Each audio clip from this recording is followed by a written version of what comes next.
உங்களை சுற்றி இருக்கிற நெகட்டிவிட்டிஸை நீங்கள் எப்படி சார் ஹேண்டில் பண்ணிக்கிறீங்க? சிம்பிள், இக்னோர் பண்ணு. உங்கள் வேலையை மட்டும் பார்த்துட்டு போயிட்டே இருங்க. கத்தி கத்தி பார்த்துட்டு டயர்டாயிடும். தேவையில்லாத விஷயத்துக்கெல்லாம் நம்ம ரியாக்ட் பண்ணிக்கிட்டு வேணாம் நண்பா. அதே நேரத்தில் அவ்வளோ ஈஸியால் இந்த உலகத்தில் நம்மளை வாழ விட்டுற மாட்டாங்க. போட்டு ஒரு வழி பண்ணுவாங்க, நாலா பக்கத்துலேருந்து போட்டு நம்மளை ஒரு ப்ரெஷர் பண்ணுவாங்க. வேறு வழியே இல்லை, அதெல்லாம் தாண்டி தான் நம்ம வந்தாகணும். எல்லாருக்குமே நம்மளை பிடிச்சி போச்சுன்னு வைங்களேன், அப்புறம் லைஃப் போர் அடிச்சிடாது. அப்புறம் நீங்கள் யாருக்காக என்ன சாதிப்பீங்க, யாரை சந்தோஷப்படுத்துவீங்க?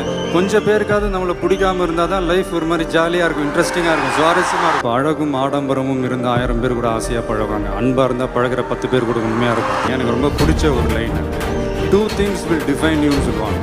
One is your determination when you have nothing, your attitude when you have everything.